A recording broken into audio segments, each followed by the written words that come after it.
हाँ भाई लोग, क्या हाल चाल? मज़े में। आजकल सोशल मीडिया पे एक ट्रेंड बड़ा मशहूर हुआ है, जिस ट्रेंड का नाम है how to be a burger by not being a burger, and how to be an elite by not being an elite. तो इसमें करते क्या है लोग, इसमें जो हमारे मुल्क के पाकिस्तान के सबसे बड़े बर्गर और एलीट लोग हैं, वो एक पॉडकास्ट करते हैं बैठ के। उसमें क्या होता है, उसमें वो लोग सबसे पहले बर्गर्स को डिफेंड करते हैं, एलीट्स को डिफेंड करते हैं। It's not sent to be a burger, it's not sent to be an elite. तुम जल रहे हो, तुम्हारी जल रही है हमसे, सही है ना। उसके बाद वो क्या करते हैं, उसके बाद वो अपनी तरह ही एक चूसनी के मुंह वाले लोगों को हायर करते हैं या बुलाते हैं अपने पॉडकास्ट पे अपनी तरह के। और उसमें वो फिर एक दूसरे पे इस तरह सेटायर क्रिटिसाइज करते हैं of being a burger and elite. जिसमें एक अगले को कहता है कि यार तू तो बड़ा एलीट है, तू तो अमेरिका गया है। तो अगला बंदा कहता है नहीं नहीं भाई, मैं तो एलीट कहाँ से, मैं तो सिर्फ क्लास 9 में ही अमेरिका गया था, इतना लेट। भाई मेरी उम्र ऑलमोस्ट 30 ईयर्स हो गया और मैं चीचा वतनी से कभी बाहर नहीं निकला, सही ना। तुम 9 क्लास में तुम अमेरिका चले गए और तुम कह रहे हो कि भाई ओ माई गॉड इट्स नॉट एलीट। लाना तो वैसे तुम पे। और आप लोगों ने सही पहचाना, मैं हमारे यूट्यूब कम्युनिटी के सबसे बड़े बर्गर हिपोक्रेट और एक कॉम्प्लेक्स के शिकार पॉडकास्टर की बात कर रहा हूँ। हालांकि मैं लेता नहीं हूँ किसी की पब्लिकली, क्योंकि मैं मानता हूँ यार सबका यूट्यूब चैनल है, सबकी अपनी मर्ज़ी, जो मर्ज़ी बकवास करना है करे, लोगों को घंटा भी फ़र्क नहीं पड़ता। लेकिन इस बंदे ने ट्रिगर कर दिया यार मुझे, बहुत बहुत गंदा ट्रिगर किया इस बंदे ने मुझे। इसके कुछ स्टेटमेंट्स मैंने सुने और वो स्टेटमेंट्स ने इतना मुझे ट्रिगर किया, इतना मुझे ट्रिगर किया कि मैंने कहा कि नहीं, इस पर एक वीडियो बनती है।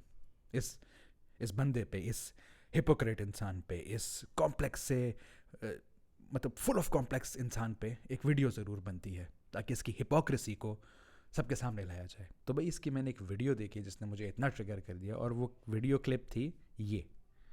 है कि हम बर्गर्स को देख के हंसते हैं, कहते हैं ये बर्गर है, हाँ हाँ ये देखो कितना बेवकूफ़ है। बर्गर कौन है? बर्गर वो है जिसको एक अच्छा सिक्योर एनवायरनमेंट मिला। नहीं तो भाई तुम क्या कह रहे हो, सिर्फ बर्गर ही सिक्योर एनवायरनमेंट में पैदा होते हैं? मतलब कि दूसरे जो मिडिल क्लास इकोनॉमी के, जो तुम्हारे अकॉर्डिंग एंटी बर्गर हैं, वो उन माँ बाप के बच्चों को क्या पैदा होते ही इराक के जंग के मैदान में छोड़ देते हैं कि हाँ भाई जाओ, जिस तरह मर्जी ज़िंदगी जीनी जियो।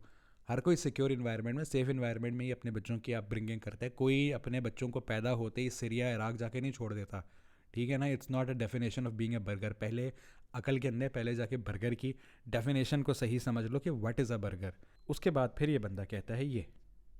बर्गर वो है जिसको एक ऐसी एजुकेशन मिली जिसके अंदर वो कोई फ़लसफ़े की बातें कर सकता था। ओ भाई, जितनी फ़लसफ़ों वाली बातें मैंने रोड साइड पे बैठे हुए या रेलवे ट्रैक के किनारे बैठे हुए चरसियों से सुनी है ना, और उन दरवेशों से सुनी है जो अपना सब कुछ छोड़ के किसी की राह में निकल जाते हैं। तुम पूरे दुनिया के बर्गर इकट्ठे कर लो, उनकी फ़िलासफ़िकल इंटेलेक्चुअल उतना नहीं होगा जितना उन गरीब बंदों का है। मतलब कहाँ बैठ के तुम ऐसे फ़लसफ़ों वाली बातें करते हो? हाँ, अपने ऑडी के अंदर बैठ के करते हो, या फिर अपने एसी वाले लग्जोरियस कमरे के होम थिएटर के सामने बैठ के करते हो? क्योंकि हमने तो कभी किसी बर्गर को फ़लसफ़े वाली बातें करते हुए नहीं सुना। जितनी कॉन्वर्सेशंस मैंने बर्गरों को करते हुए देखी आपस में, उनकी कॉन्वर्सेशन यही होती है कि एक बर्गर कह रहा होता है कि oh my God, my dad just return from Saudi you know, and he brought me golden iPhone 14। और अगला कहता है oh my dad came from Canada and he brought me a golden PlayStation 5, it's so amazing। वो आपस में बस अपनी जायदादों को, अपनी दौलत को कंपेयर करने में लगे होते हैं। फिलोसफिकल बातें मैंने आज तक किसी बर्गर के मुंह से नहीं सुनी। उसके बाद ये कहता है ये। बर्गर वो है जिसको साफ खाना मिला। नहीं तो तुम क्या कह रहे हो कि एक मिडिल क्लास फैमिली वाले जो तुम्हारे सो कॉल्ड बर्गर कैटेगरी में नहीं आते, वो अपना खाने में पेशाब डाल के बनाते हैं, जो वो सही खाना नहीं खाते? हद है यार। उसके बाद ये फिर बंदा कहता है ये। तो why do we frown upon them, look down upon them? We are not frowning upon the incidents which happened in the life of a burger. We are frowning upon the way he was brought up and the way he perceives reality. जो उसके according reality है ना भाई, ऐसी कोई reality नहीं होती। किस दुनिया में रह रहे हो तुम? एक आर्टिकल में पढ़ा था जिसमें ये लिखा हुआ था कि इंग्लैंड की एक अमीर बाप की बेटी को एक होमवर्क दिया टीचर ने, बल्कि हर स्टूडेंट को ही दिया, उसमें अमीर बाप की बेटी भी थी, कि आपने कल एक ऐसे लिख के आना है छोटा सा गुर्बत पे। अब इंग्लैंड का स्कूल सिस्टम पाकिस्तान के स्कूल सिस्टम्स की तरह थोड़ी है कि सरकारी स्कूलों को कोई मुंह भी नहीं लगाता और सारे क्या कहते हैं गरीब तरीन लोग बैठे होते हैं पाकिस्तानी सरकारी स्कूल्स में। इंग्लैंड में ऐसा नहीं होता। इंग्लैंड में आपको एक ही स्कूल में अमीर से अमीर भी मिलेगा, गरीब से गरीब भी मिलेगा। तो उस क्लास में उस टीचर ने एक ऐसे दिया होमवर्क सब बच्चों को, आपने गुर्बत पे ऐसे लिख के लाना है। अब जब उस अमीर बाप की बेटी को जब होमवर्क दिया गया, उसने कर लिया, अगले दिन वो लाई तो टीचर ने कहा पढ़ो बेटा अपने ऐसे। तो उसमें उसने लिखा हुआ था कि एक दिन क्या हुआ कि हमारी बैठे बैठे हमारी गाड़ी में एसी ख़राब हो गया। तो हमने बड़ा टाइम मुश्किलात में गुजारा, और वो सफ़र था कोई 1-1.5 घंटे का, वो हमने एसी के बगैर किया, हमें बहुत तकलीफ़ हुई।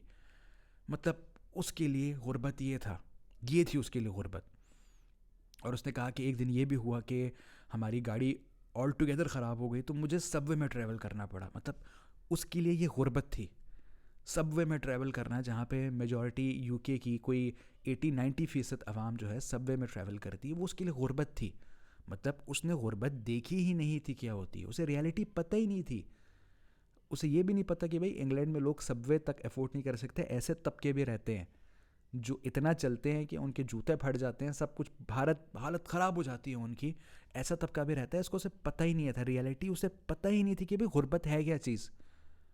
उसके लिए गुर्बत ये थी कि उसका गाड़ी का एसी नहीं चला। तो यही मसला है इन सो कॉल्ड बर्गर्स के साथ, कि they don't know shit about reality, they literally don't know shit about reality, and they talk so much about reality जैसे ये लोग पता नहीं from the scratch rags to riches इनकी स्टोरी हो, हालांकि सब कुछ इनके बाप का ही होता है। ठीक है, so don't talk about reality until and unless you don't know what reality is. गुर्बत के बारे में उस वक्त तक बात ना करो जब तुम्हें पता ना हो गुर्बत क्या होती है। अपने एसी वाले स्कूल्स में बैठ के तुम लोग गुर्बत की बात ना करो, अपनी एसी वाली गाड़ियों में बैठ के गुर्बत की बात ना करो। You don't know shit about गुर्बत। एक और ऐसी वीडियो देखी मैंने इस लगड़ बगड़ के मुंह वाले की, जिसमें ये कह रहा था अपने जैसे कि इसने एक चूसनी सा बुलाया हुआ था, और वो एक दूसरे को पे इल्ज़ाम लगा रहे थे, भाई नहीं मैं एलीट नहीं हूँ तू एलीट है। वो अगला कहता नहीं मैं एलीट नहीं तू एलीट है। मतलब उसमें उसी बंदे ने कहा कि भाई मैं तो एलीट हुई नहीं, तुम कैसे कह सकते हो भाई मैं एलीट हूँ, मैं तो क्लास 9 में अमेरिका गया था। दफा यूएस जा चुके हो? सुन लेना मेरी कितनी बात, दफा यूएस पहली जा दफ़ा मैं चुके हो? ज़िंदगी में 9th ग्रेड में गया। मतलब यार मेरी उम्र हो गई, मैं आज तक कहीं अब्रॉड मैंने सफ़र नहीं किया, सही है ना। और तुम क्लास 9 में रह के तुम बाहर के मुल्क गए थे, और तुम कह रहे हो कि तुम एलीट नहीं हो। मतलब मारो यार मुझे, मारो। किधर है मोमिन साकिब की मीम लगाओ यार इधर। ओ भाई मारो मुझे, मारो मारो मुझे, मारो मारो। नहीं ये मजाक हो रहा है, एक सेकंड यार मजाक हो रहा है। तो मैं यही कहूँगा कि ना ये बंदा बर्गर है, ना ये बंदा एलीट है। बिल्कुल सही कह रहा है ये, ना ये बर्गर है ना ये एलीट है। ये क्या है? ये कॉम्प्लेक्स का शिकार है। ये ऐसे लोग बहुत होते हैं, मैंने बहुत अपनी लाइफ में ऐसे लोग देखे हुए जो ना बर्गर होते हैं ना एलीट होते हैं, लेकिन इन्हें कीड़ा होता है एक बर्गर और एलीट बनने का। बट वो खुलेआम नहीं बोल सकते, बिकॉज ऑब्वियस सी बात है, खुलेआम बोलेंगे तो फिर तो शो ऑफ हो जाएगा, फिर तो नेगेटिव पब्लिसिटी हो जाएगी, लोग तो फिर उसे फॉलो नहीं करेंगे, कहें शोधा बंदा है।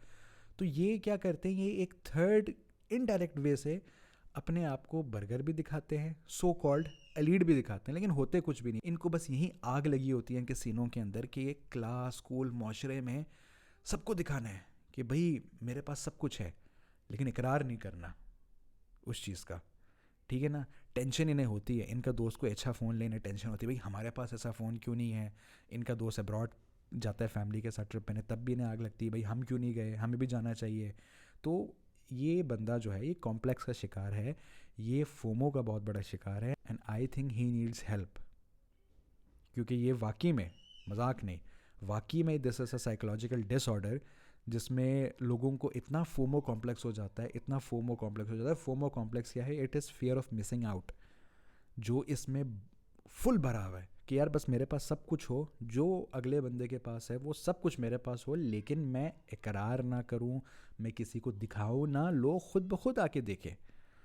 तो आई वुड से कि he does not need any more trips to America, he need a trip to a psychiatrist और अ साइकोलॉजिस्ट क्लिनिक। तो भाई ये इसको छोड़ के जनरली भी अगर आप लोगों को बता दूं तो लाइफ में कभी इस चीज़ का शिकार मत होना। अगर आप एलीट भी हो, अगर आप गरीब हो, अगर आप मिडिल क्लास हो, just keep it to your self. क्योंकि ज़िंदगी में एक चीज़ मैंने ज़रूर सीखी है कि जो खुशी छोटी छोटी चीज़ों में है वो आपको बड़ी चीज़ कभी नहीं दे सकती। जो चीज़ एक 8 घंटे बाहर रह के 10 घंटे बाहर रह के मेहनत करके वापस आके अपनी फैमिली को देखने की जो खुशी है, अपनी फैमिली के साथ टाइम स्पेंड करने की खुशी है, वो किसी ऑडी गाड़ी में नहीं है, ना किसी रोल्स रॉयस गाड़ी में है। वो गाड़ी आपको महीना खुशी दे देगी, मैक्सिमम साल खुशी दे देगी, उसके बाद it will be a piece of dust for you, जिसकी कोई वैल्यू नहीं है। स्क्रैप की वैल्यू उसकी हो जाएगी आपके दिल में, नॉट फाइनेंशियल, आपके दिल में उसकी वैल्यू स्क्रैप के बराबर हो जाएगी। लेकिन जब आप अपनी फैमिली को देखेंगे, वो आपको सारी ज़िंदगी आपको एक ऐसी वैल्यू देगी विच इज़ प्राइसलेस। मैं एक बंदे से मेरी बातचीत चल रही थी और मैं बड़ा एक लो फेज़ में गया था अपनी लाइफ के।